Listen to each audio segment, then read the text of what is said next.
عدل و انصاف کے لیے دعا۔ زبور 10۔ اے خداوند، تو کیوں دور کھڑا رہتا ہے؟ مصیبت کے وقت تو کیوں چھپ جاتا ہے؟ شریر کے غرور کے سبب سے غریب کا تندی سے پیچھا کیا جاتا ہے۔ جو منصوبے انہوں نے باندھے ہیں وہ انہی میں گرفتار ہو جائے، کیونکہ شریر اپنی نفسانی خواہش پر فخر کرتا ہے اور لالچی خداوند کو ترک کرتا بلکہ اس کی اہانت کرتا ہے۔ شریر اپنے تکبر میں کہتا ہے کہ وہ باز پرس نہیں کرے گا۔ اس کا خیال سراسر یہی ہے کہ کوئی خدا نہیں۔ اس کی راہیں ہمیشہ استوار ہے۔ تیرے احکام اس کی نظر سے بعید و بلند ہے۔ اپنے سب مخالفوں پر پھنکارتا ہے۔ وہ اپنے دل میں کہتا ہے میں جنبش نہیں کھانے کا۔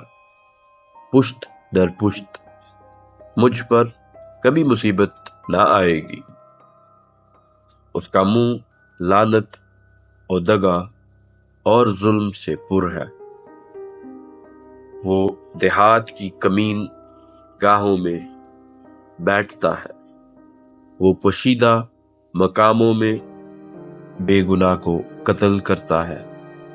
اس کی آنکھیں بے کس کی گھات میں لگی رہتی ہیں۔ وہ پوشیدہ مقام میں شیر ببر کی طرح دبک کر بیٹھتا ہے۔ وہ غریب کے پکڑنے کو گھات لگائے رہتا ہے۔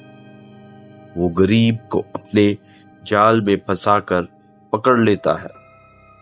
وہ دبکتا ہے، وہ جھک جاتا ہے اور بے کس اس کے پہلوانوں کے ہاتھ سے مارے جاتے ہیں۔ وہ اپنے دل میں کہتا ہے خدا بھول گیا ہے۔ وہ اپنا منہ چھپاتا ہے، وہ ہرگز نہیں دیکھے گا۔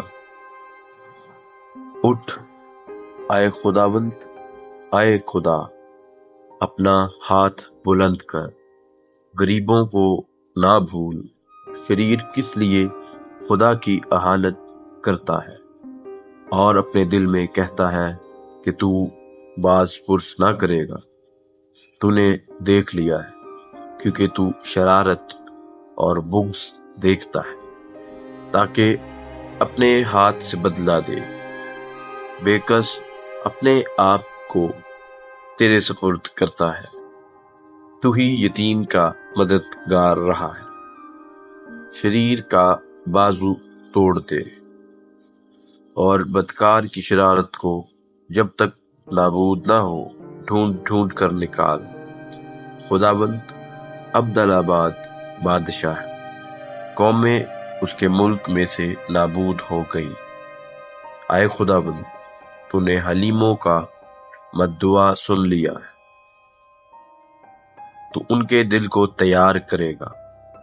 تو کان لگا کر سنے گا کہ یتیم اور مظلوم کا انصاف کرے، تاکہ انسان جو خاک سے ہے پھر نہ ڈرائے۔ آمین۔